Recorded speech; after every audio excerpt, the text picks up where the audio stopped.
반갑습니다, 여러분. 네, 다시 돌아왔습니다. 사실 약간의 공백기, 약간의 어떻게 보면 준비 기간이 좀 필요해서 저희가 이제 조금 준비 시간을 좀 갖게 됐고요. 그래서 이제 다시 한번 이슈 한번 시작해 보도록 할 겁니다. 이번에는 조금 컨셉을 바꿔서 정말 이슈라는 그런 타이틀에 맞게끔 저희가 월간 어떤 동향들이 주로 있었는지 그거에 대해서 간단하게 살펴보는 시간들을 가져보도록 하겠습니다. 일단은 어떻게 구성이 되어 있는지는 한번 직접 보시면서 우리가 해보면 될 것 같고요. 오늘의 주제는 총 3가지 파트가 준비되어 있죠. 네, 뭐 첫 번째 이슈는요, 이제 네트워크 해킹과 관련된 이슈를 다루고 있고요. 두 번째 이슈 같은 경우에는 이제 하이제킹으로 이제 위협받는 이제 네트워크 위협. 그리고 마지막으로 세 번째 같은 경우에는 이제 소프트웨어 공급망 보안의 중요성이라고 해서 계속해서 지금 이슈가 되고 있는 다양한 주제들을 가지고서 이제 저희 이슈를 이제 다뤄보고자 합니다.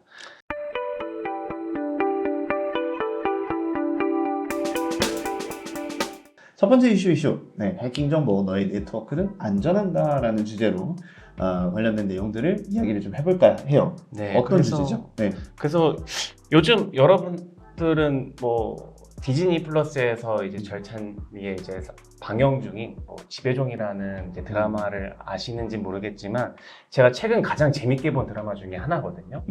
지금 사실 2화까지밖에 공개가 안 돼서 지금 계속 언제 나오나 기다리고 있는데 거기서 이제 그 지배종이라는 드라마를 보고 있는데 너무 저의 그 가슴을 들끓게 한 장면들이 있었거든요. 그게 무엇이냐면 이제 연구소에서 이제 랜섬웨어에 감염되었던 장면이 이제 나오거든요. 그래서 이제 랜섬웨어에 감염된 연구소 파일들이 다 잠기게 됩니다. 그러면서 이제 800억을 이제 공격자가 요구를 합니다. 이제 그래서 가상화폐 800억에 상당하는 이제 가상화폐를 이제 공격자에게, 해커에게 전달을 하면서 이제 암호화된 데이터가 복구가 되게 되는데 여기서 IT 팀장으로 이제 출연하는 이제 출연자가 이제 그런 범인을 좀 색출을 해보자라고 해서 이제 사내망에서 이제 외부 네트워크로 이제 접속한 이제 직원들이 있는가 이런 부분들을 좀 조사를 해보니까 한 명도 없었다라고 하거든요. 그러면은 거기서 이 한마디를 하죠.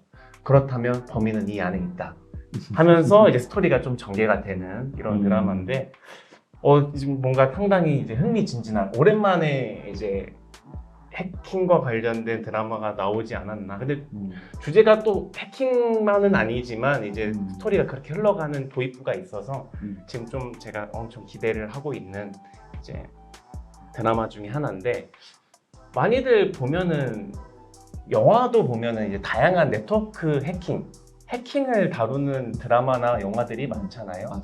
네. 거기에서 보면은 해커가 이제 모자 후드를 뒤집어 쓴 다음에 이제 카페에 가가지고 노트북 한 대만 딱 들고 간 다음에 하면은 막 엔터 하면 딱 누르면 이제 거기 뭐 전구가 꺼진다든지 뭐 핸드폰이 뭐 마비가 된다든지 뭐 이런 이제 손가락 하나로 이제 해킹을 하는 이런 다양한 장면들이 많이 나오고는 하는데 뭐 이런 부분들을 이제 통틀어서 이제 네트워크 해킹이라고 이제 부를 수 있겠죠. 네, 그래서 이제 우리가 카페에서 흔히 사용하는 공공 와이파이가 이제 공격자들이 흔히 이제 즐겨 찾는 이제 취약한 네트워크이겠죠. 그래서 그런 부분들에 대해서 공격자는 이제 공공 와이파이부터 시작해서 유선 네트워크나 이제 사내망까지 침투할 수 있는 언제 어디서나 이제 해킹 위험이 존재하고 있다. 이제 이런 부분들을 시사하고 있는 장면들이 많이 나오고 있는데 그러면서 저번 달에도 이제 네트워크 해킹과 관련된 이제 주제들이 많이 나왔었어요. 네, 그래가지고 제가 좀 몇 가지 준비를 했는데 첫 번째로 일단 주제로 했던 게 와이파이 취약점에 관련된 내용이죠. 네. 이 내용을 좀 보니까 사실은 와이파이는 우리 너무 흔히 사용하고 있는 어떻게 보면 장비기도 하고 그리고 실제로도 이 와이파이 때문에 문제가 됐던 경험이 사실은 예전부터 있었단 말이죠. 근데 그럼에도 불구하고 이번에 이 이슈를 가져온 이유가 있어요. 이유요? 네. 이유라기보단 네, 이유요. 아, 편집점이니? 네. 그냥 네트워크 해킹이라고 해서 기사가 있어서 가져온 것뿐인데. 자, 그러면 첫 번째 소식부터 한번 살펴보도록 하겠습니다. 일단은 새로 발견된 와이파이 취약점, 사용자 기기에 대한 위험 초래라는 주제가 있네요. 어떤 내용인지 간단하게 소개 좀 부탁드릴게요. 네, 최근 사이버 보안 연구자들은 이제 안드로이드 그리고 리눅스 그리고 이제 크롬 OS 기기에 포함된 오픈소스 와이파이 소프트웨어에서 두 가지 인증 우회 취약점을 발견을 했습니다. 이 취약점들은 악의적인 네트워크로 사용자를 유인하거나 공격자가 비밀번호 없이 신뢰할 수 있는 네트워크에 접속을 할 수 있게 하고 있고요. 이 취약점들 같은 경우에는 이제 WPA 서플리켄트 및 인텔의 IWD에서 이제 발견되었다라고 합니다. 간단하게 이제 뭐 WPA 서플리켄트가 무엇인지를 좀 설명해 줄 수 있을까요? 해당 소프트웨어 같은 경우에는 이제 리눅스나 이제 맥OS나 윈도우 쪽에서 이제 WPA나 WPA2, WPA3를 지원하는 이제 소프트웨어로서 클라이언트 장치에서 이제 WPA 인증자와의 이제 키 협상을 구현하고 이제 연결 및 인증을 제어하는 소프트웨어라고 이제 생각을 하시면 될 것 같습니다. 네. 네, 일단은 소프트웨어 관련되어 있는 취약점이고 와이파이 기기가 얼마나 취약한지에 대해서 다시 한번 경각심 있게 설명을 해줬던 그런 내용들인 것 같네요. 자, 그럼 두 번째 소식 한번 살펴보죠. 두 번째, SSH 스네이크를 통한 네트워크 공격 증가에 대한 이야기입니다. 어떤 건지 설명해 주시죠. 네, 최근 또한 보안 연구원들은 이제 SSH 스네이크라는 이제 도구를 활용을 해서 이제 네트워크 공격을 하고 있다라는 소식인데요. 원래 SSH 스네이크 같은 경우에는 이제 오픈소스 네트워크 매핑 도구로 알려져 있습니다. SSH 키가 있는 시스템에서 이제 키를 활용을 해서 네트워크 내에서 취약한 부분들을 이제 식별하기 위한 도구로 많이 활용이 되고 있는데, 공격자들이 이 도구를 활용을 해서 이제 취약한 시스템에 초기 침투를 한 다음에 측면 이동을 하기 위한 이제 도구로 이제 악용을 하고 있다라는 소식이거든요. 그래서 이제 기업들의 정보 유출 및 시스템 장애로도 이어질 수 있으며, 전문가들은 이러한 공격에 대비해서 강화된 네트워크 보안 조치와 빈번한 시스템 업데이트의 중요성을 이제 강조하고 있습니다. SSH 관련된 소식이었고요. SSH 같은 경우는 사실 보안을 하시거나 혹은 IT를 하시는 분들은 굉장히 잘 알려져 있는, 어떻게 보면 통신을 도와줄 수 있게끔 해주는 채널인데, 뭐 근데 SSH 스네이크라는 거는 저도 좀 약간 생소한데 어떤 건지 간단하게 설명을 해줄 수 있을까요? 예, 제가 초반에 한 번 더 말씀을 드렸지만 특정 시스템에서 이제 취약한 부분들을 이제 찾기 위해서 이제 SSH 키를 활용을 해가지고 시스템이 이제 침해될 가능성이 있는지 이런 부분들을 스캐닝하기 위한 도구로 이제 활용이 되고 있어요. 그래서 만약에 우리가 가지고 있는 시스템을 안전하게 보호하기 위해서 이 도구를 썼다. 그래서 SSH 키를 이제 시스템 내에 가지고 있다라고 했을 때 공격자들은 이를 이용을 해가지고 이제 이 도구를 역으로 초기 침투에 성공한 공격자는 그 시스템에서 SSH 스네이크 도구를 활용을 해서 같은 망에 있는 네트워크를 이제 스캐닝을 해서 측면 이동을 위한 도구로 활용을 하는 형태인 거죠. 그렇기 때문에 이제 SSH 키나 이런 부분들은 이제 서버 내에 그냥 보관을 하면 안 되고 안전하게 보관을 하는 부분들도 상당히 중요하다라고 말씀을 드리고 싶습니다. 네, 좋습니다. 그 다음에 세 번째 소식이고요. 루프도스, 새로운 루프도스 공격에 대한 수십만 시스템에 대한 영향이 있었다라는 주제입니다. 어떤 내용이죠? 네, 뭐 도스라고 하면 여러분들 지금 많이들 이제 들어보셨을 텐데요. 그런데 이제 이런 도스 공격이 이제 새로운 공격 패턴으로도 나왔다라고 해서 루프도스라는 공격이 나오게 됐는데, 새롭게 발견된 루프도스 공격이 이제 수십만 개의 시스템에 영향을 미치며 전 세계적으로 보안 연구원들의 이제 주의를 이끌고 있다라는 소식입니다. 이 공격은 이제 특성 소프트웨어의 취약점을 이용해서 시스템을 마비시키는 방식으로 여러 산업 분야에 걸쳐 심각한 피해를 일으키고 있는데요. 이 부분 같은 경우에는 한번 같이 제가 예시를 한번 페이지를 같이 보면서 한번 설명을 드리고 싶은데, 여기가 이제 해당 루프도스를 이제 발표한 연구소의 페이지인데 해당 부분에서 예시를 보여주고 있어요. 예를 들어 공격자는 하나의 IP 스푸핑 오류 메시지를 삽입해서 두 개의 결함이 있는 TFTP 서버와 관련된 루프를 일으킬 수 있습니다.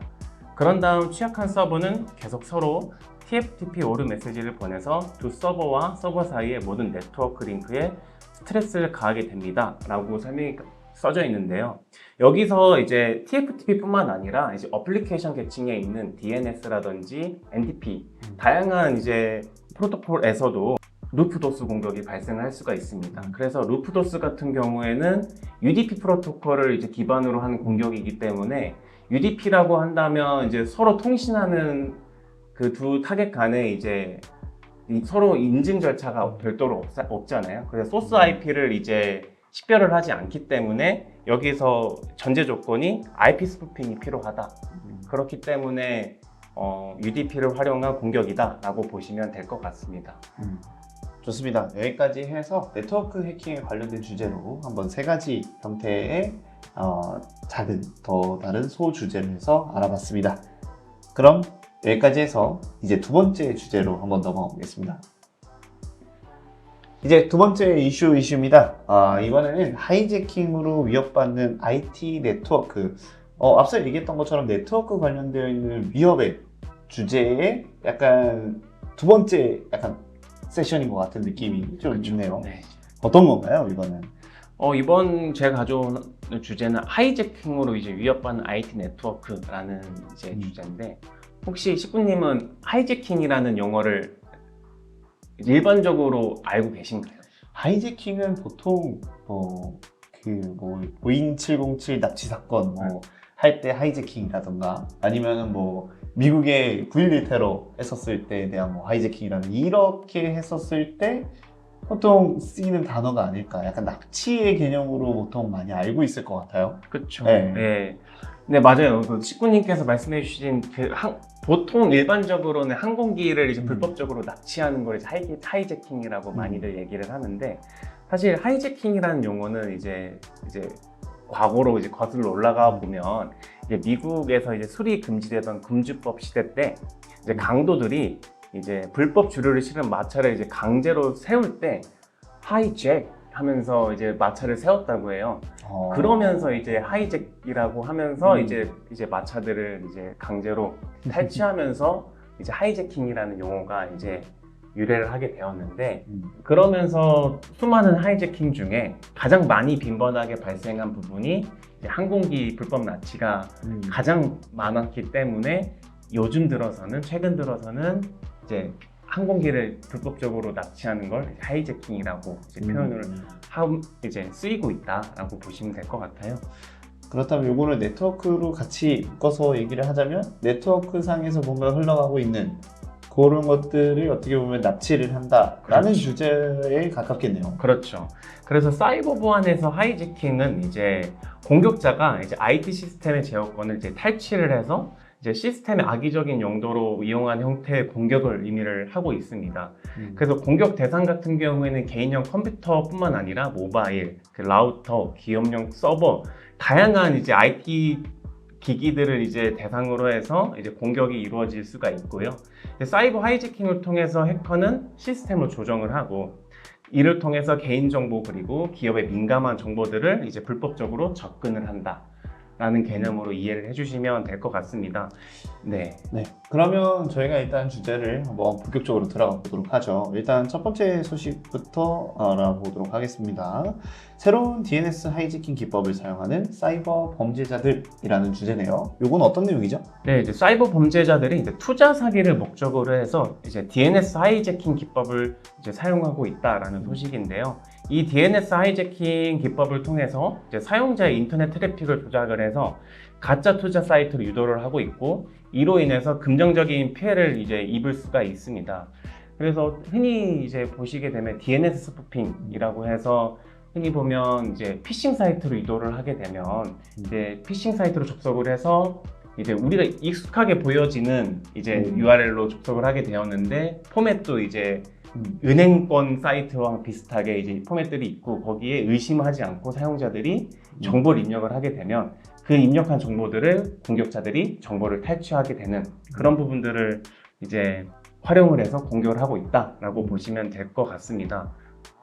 일단은 이번에 핵심적인 주제는 어찌됐든 DNS 하이제킹일 것 같은데, 네. 뭐 일단 IT나 보안 쪽을 하시는 분들은 DNS 하이제킹 이게 어떻게 보면 그게 유행인가? 이번 달의 유행인가 할 수도 있는데 어떤 내용이기 때문에 이렇게 오늘 주제로 갖고 오게 됐을까요? 사실 요즘 이게 유행인가? 사실 왜 이슈가 되었지?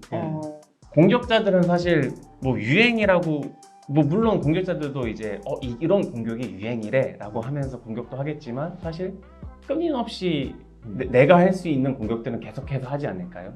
그렇기 때문에 공격자들은 이제 피해자들이 익숙한 페이지, 최대한 속을 수 있는 페이지들로 이제 유도하기 위해서 이제 DNS 하이제킹이라는 기법을 활용해서 공격을 했다라고 보시면 될 것 같고, 사실 DNS라는 게 이제 사용자들이 기억하기 쉬운 이제 URL, 도메인 네임으로 접속할 수 있게끔 해주는 건데, 그 도메인에 연결된 IP를 공격자 IP로 이제 변조를 해가지고 접속을 하게끔 해서 피해자들은 여기 내가 잘 알고 있는 사이트인데 하면서 접속을 해서 이제 본인의 개인 정보들을 이제 의심 없이 입력을 하게 되는 형태들로 이런 수법을 활용을 해서 당하게 되는 형태인 거죠. 예. 사실 이제 DNS 서버 쪽을 탈취해서 공격하는 게 사례는 사실 꾸준히 해왔던 공격들 중에 하나였고, 요즘 네트워크를 활용한 공격 사례들이 조금 더 많아진 것 같다는 생각을 좀 하게 됐어요. 이런 위의 사례나 지금 이 사례들을 봤을 때. 그래서 예전에는 어떻게 보면 엔드포인트 중심으로 뭔가 침해 사고나 이런 대응들이 이루어졌다라고 생각을 했었고, 앞으로도 네트워크에 대한 부분들보다는 좀 엔드포인트에 좀 더 가까운 공격들이 좀 많아지지 않을까, 일반 PC적으로 뭔가 대응이 많아지지 않을까 생각했는데, 이번 주제를 통해서는 네트워크도 아직까진 방심할 단계는 아니구나, 꾸준히 신경 써야 되겠구나 라는 생각을 좀 하게 되는 그런 주제였던 것 같습니다. 자, 그러면 우리 다음 주제 한번 넘어가도록 하겠습니다. 세 번째 주제로 왔습니다. 세 번째 이슈는 공급망 보안의 중요성이라는 주제로 시작을 할 건데요. 공급망 공격이죠. 이 해당하고 있는 형태는 꽤나 오래전부터 꾸준히 이슈화가 되어 있었고, 어떤 영역인지 그리고 어떤 내용인지를 조금 더 디테일하게 한번 살펴보도록 하죠. 그렇죠.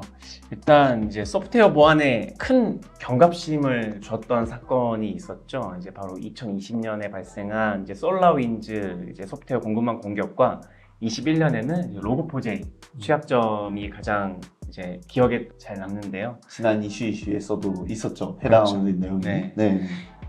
그래서 바이든 정부에서는 이제 소프트웨어 공급망 보안을 이제 강화하기 위한 목적으로 이제 행정명령을 이제 시행을 하게 되고, 그 행정명령에서 가장 핵심이 이제 SBOM이라고 하는 소프트웨어에 이제 어떠한 소프트웨어를 사용을 했고 어떤 식으로 이제 라이프 사이클은 언제까지고 이런 부분들 다양한 정보들을 이제 명세해라, 이런 부분들을 이제 행정명령을 시행을 하게 된 것이죠. 그러니까 어떻게 보면 SBOM이라고 되어 있는 이 내용을 자체를 보게 되면, SBOM은 어떻게 보면 라벨이잖아요. 그러니까 과자로 따지면 우리 신장, 너무 올드한가요? 신장 같은 거는 딱 과제 보면은 제조년월이 언제고, 그 다음에 뭐 여기 유통기한이 언제고, 어떤 성분으로 이루어져 있고 네. 칼로리가 어떻게 되고, 이런 기타 여러 가지 정보들을 너네 오픈 소스나 특정 소스에다가는 다 붙여가지고 이거를 하나씩 다 관리하겠다라는 이야기에 대한 형태인 거죠. SBOM 자체가. 그렇죠. 그래서 로그4j 같은 부분들도 보면은 이제 특정 버전에서 이제 이슈화가 됐었고, 특정 버전을 업그레이드하게 되면은 이제 보안 조치가 완화되었고, 이런 부분들을 보면은 우리가 너네들이 구성한 개발한 소프트웨어들은 어떤 오픈소스들로 이루어져 있는지 단순히 이름만 적지 말고 어떠한 버전으로 이루어져 있는지, 해당 버전들은 취약한 부분들이 있는지를 바로바로 식별할 수 있게 항상 적어놔라. 이게 이제 SBOM이라고 보시면 이해해 주시면 될 것 같습니다. 그러면 뭐 S범에 대해서도 간단하게 살펴봤는데 그 과거에 있었던 이야기들을 굳이 지금 시점에서 다시 이슈화를 시켜서 오늘의 이슈 주제로 가져왔던 이유가 뭘까요? 일단은 이제 소프트웨어 개발이 되기 위해서는 초기 단계부터 이제 배포부터 시작해가지고 유지 보수, 이제 폐기 등 이제 전 과정에서 S범을 이제 활용하는 것으로 이제 소프트웨어 보안의 패러다임이 변화하고 있잖아요. 그런데 이제 행정명령이 내려지고 난 뒤에 이제 소프트웨어 공급망 보안 강화를 위해서 이제 문서를 또 하나 발표를 하게 되었는데, 그게 이제 바로 이제 보안 소프트웨어 개발 프레임워크를 준수를 해라라는 문서거든요. 2024년 올해부터는 미국 소프트웨어 공급망 보안 규제가 본격화되면서 정부기관과 계약하는 기업은 반드시 이 제품이 이제 보안 소프트웨어 개발 프레임워크인 SSDF를 준수했다는 증명서를 이제 제공을 해야 된다라고 해서, 그래서 제가 이 소프트웨어 개발 보안과 관련된 소식을 한 번 더 가져오게 된 것입니다. 네. 좋습니다. 그러면 이 주제에 대해서 우리 조금 더 디테일하게 한번 살펴보는 시간을 한번 가져보도록 하죠. 어떤 소식이 있는지 한번 살펴보도록 합시다. 첫 번째 소식은 GitHub 계정 하이제킹으로 공급망 공격 발생이라는 주제네요. 네, 여기서는 이제 최근 공급망 공격을 통해서 해커들이 GitHub 계정을 이제 하이제킹을 해가지고 탑GG 같은 여러 서비스에 영향을 미쳤다라는 소식인데요.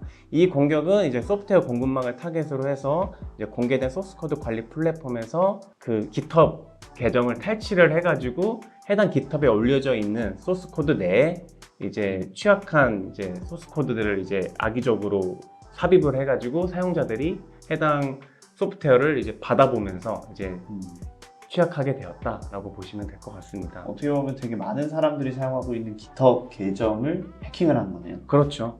그래서 거기에 들어가 있는 오픈 소스가 어떻게 바뀌었는지 이런 거를 관리하는 입장에서는 되게 난감한 상황인 거고. 그래서 이 부분들도 사실은 근데 또 어떻게 보면 오픈 소스의 장점이라고 볼 수가 있는 게, 많은 사용자들이 이 오픈 소스를 바라보고 지켜보고 있잖아요. 그러면서 보통 보면 GitHub 보면 커밋이라고 하잖아요. 네. 변경된 사항들이 계속 기록이 되면서 사용자들이 발견을 한 거예요. 이거 주소가 좀 이상한데? 이러면서 문의를 한 거죠. 그러다 보니 그래서 발견이 되어진 부분이기도 하거든요. 네. 서로 감시하에 이루어지고 있는 그런 소스를 대상으로 한 공격이다. 그렇죠. 근데 사실 오픈 소스를 사용하는 입장에서는 그 내용들을 다 일일이 확인하고 하기에는 좀 시간이 다소 걸리지 않았을까. 어찌됐든 사용하는 입장에서는 다 일일이 확인을 하기가 좀 어렵잖아요. 네. 그래서 좀 어떻게 보면 사람이 개발을 하다 보니까 이런 것들을 좀 신경 쓰기 좀 어렵지 않았나. 그래서 좀 이슈화가 좀 될 법한 이야기지 않을까라는 생각을 조심스럽게 해봅니다. 네, 그럼 다음 주제로 한번 넘어가 보도록 하죠. 파이파이 악의적 패키지 업로드 증가로 회원가입이 중단됐다라는 소식입니다. 어떤 내용인지 간단하게 살펴볼까요? 네, 뭐 앞서는 이제 GitHub이었지만 지금 이제 파이썬 패키지 관리 시스템인 파이파이가 또 있죠. 그 파이파이에서 이제 개발자를 대상으로 악의적인 패키지 업로드가 계속해서 급증을 했었습니다. 그런 부분들 때문에 소가리를 하고 있던 이제 패키지 관리자들은 이제 새로운 사용자의 회원가입을 일시적으로 중단을 하고 좀 안정화가 될 때까지 일단 일시적으로 회원가입 중단을 했다고 해요. 그러면서 이제 이 부분은 이제 개발자 커뮤니티와 소프트웨어 공급망 보안을 강화하기 위한 조치라고 보시면 될 것 같습니다. 근데 이거는 사실 또 어떻게 보면 이 부분을 당장 이용해야 될 사람들도 있었을 텐데 그럼에도 불구하고 회원가입을 중단했다라는 거는 그만큼 많은 악의적인 패키지들이 돌아다니고 위험하니까 이런 조치를 취하지 않았을까. 어떻게 보면 다양성을 침해했다라고 판단되는 그런 어떻게 보면 공격이 있었고 그 공격을 막기 위해서에 대한 또 다른 가용성이 좀 침해됐음을 시사하는 것 같습니다. 좋습니다. 요 다음 주제로 한번 넘어가 보죠. 아마 이번 주제를 잡게 된 가장 결정적인 계기가 되지 않았나라는 생각을 하게 되는데, XZUTS 라이브러리에서 백도어가 발견됐다라는 소식입니다. 일단 XZUTS가 어떤 내용인지도 좀 궁금하고, 그리고 어떤 전체적인 내용들을 다루는지도 한번 살펴보도록 해보죠. 네. 네, XZ 유틸즈 같은 경우에는 이제 파일 압축 도구입니다. 그래서 이제 파일 압축 도구 XZ 유틸즈 5.6.0 버전과 이제 5.6.1 버전에서 백도어가 발견되었다고 합니다. 그런데 이 문제가 되는 취약점은 이제 CV2024-3094로 이제 식별이 되고 있고, 해당 부분을 이제 익스플로이트 할 경우에는 공격자는 정상 프로세스에 코드를 주입을 해서 피해자의 시스템에 대한 원격 접속이 가능하다라고 알려져 있고요. 여기도 재밌는 게 하나가 있습니다. 공격자가 상당히 오랜 기간 동안 준비를 해왔던 걸로 보여져요. 그래서 2021년부터 이제 깃허브의 여러 프로젝트에 공격자는 참여를 했다라고 하는데, 특히 XZ의 프로젝트에 기여자로 활동을 했다고 합니다. 그러면 보통 이제 오픈 소스들 보면 다양한 기여자들이 있잖아요. 이 기여자들이 모여가지고 십시일반 조금씩 모아가지고 이 오픈 소스에 대한 것들을 개발도 하고, 이제 이슈가 있으면 보안 업데이트도 하고 하면서 어떻게 보면 그 사람들은 신뢰가 있다라고 볼 수가 있겠죠. 그래서 공격자는 이 부분을 노린 것 같아요. 내가 오랫동안 기여도 많이 하고 잘 유지보수도 잘해주고 개발도 해주면 일단 나는 이제 신임을 얻을 거다. 그런 다음에 갑자기 이제 거기다가 슬쩍 백도어를 심어 넣은 거죠. 어떻게 보면 스파이 활동을 여기 그렇죠. 쪽으로 진행을 한 거네요. 그래서 참 재밌는 사례인 것 같아요. 어떻게 보면 또 사회공학적 기법으로도 볼 수도 있고. 그러니까 약간 국가 첩보 활동 하듯이, 그렇죠. 국가간의 첩보 활동 하듯이 약간 그렇게 내부에 있는 임직원에 대한 뭔가 배신과 이어져 있는 그런 사건인 것 같습니다. 그런 부분들을 또 보면은 진짜 세상에 믿을 놈 하나 없다. 이렇게 나왔다고? 네, 알겠습니다. 네, 좋습니다. 예, 이렇게 해서 오늘에 대한 세 가지 주제까지 다 살펴봤습니다. 일단은 정리하자면 이번 주제는 공급망 공격에 관련된 내용이었고, 해당하고 있는 여러 가지 공급망 공격들이 꾸준하게 진행되고 있다. 그리고 해당하고 있는 관심도가 많으니 여러분들도 이 공급망에 대한 공격에 대해서 충분히 대비해야 되는 그런 상황이 있지 않을까. 국내도 안심할 수 없다라는 이야기로 정리를 해보면 좋을 것 같습니다. 그래서 여기까지 해서 우리 세 가지 주제를 가지고 해봤는데, 어떻게 보면 크게는 두 가지 주제였던 것 같아요. 그렇죠. 첫 번째는 네트워크 관련되어 있는 해킹에 대해서 주제를 다뤘고, 두 번째는 네트워크에 대한 하이제킹 관련된 내용들을 다뤘으며, 세 번째는 공급망 공격에 관련된 내용들을 다뤘습니다. 어떻게 이번에 저희가 이제 앞으로에 대한 컨셉이 이렇게 진행이 될 것 같아요. 어떻게 보면 월간에 대한 이슈가 약간 기술과 조금 관련되어 있는 내용들이 중점적으로 이루어질 것 같고, 어떻게 보면 초심자들은 조금 이해하기는 좀 어려우지만 그래도 현업에 계시거나 혹은 조금 이해를 하고 계시는 분들이 이번 달에는 혹은 지난 달에는 이런 이슈가 있었구나, 주로 언급이 됐었구나 라는 형태로 해서 좀 참고를 해주시면 좋을 것 같고요. 저도 들으면서 하이잭이 그렇게 유래가 됐는지는 처음 알았어요, 이번 통해서. 그래서 되게 재밌었던 것 같습니다. 뭐 마지막으로 하실 말씀 있으시면 좀 부탁드릴게요. 특히나 소프트웨어 공급망 보안은 너무나도 중요한 부분인 것 같아요. 우리가 앞으로 개발을 하거나 하는 부분들에 있어서는 다양한 오픈소스들을 사용을 하고 있고 다양한 기여를 하고 있기 때문에 사실 의심의 여지 없이 사용을 하잖아요. 그 깃허브나 파이파이나 뭐 허깅 스페이스나 이런 부분에 올려져 있는 부분들을. 특히나 최근 사례를 보면은 그 스타수 있잖아요. 그 깃허브에 있는 그 별평점? 네. 그것도 조작하기 위해서 공격자가 페이지를 딱 만들어 놓고 다양한 사람들의 계정을 만들어서 거기 좋아요를 막 누르는 거예요. 그렇게 해서 어떻게 보면 누가 보면 스타수 꽤 있네? 하면서 좀 의심을 덜어내게끔 하기 위해서 그런 부분들도 있기 때문에 앞으로라도 우리가 진짜 뭘 믿고 살아야 될지 모르겠어요. 하지만 이렇게 저희의 이슈를 보면서 항상 경각심을 가지면서 네, 보안에 대한 중요성을 이제 깨달아 주시면 좋을 것 같습니다.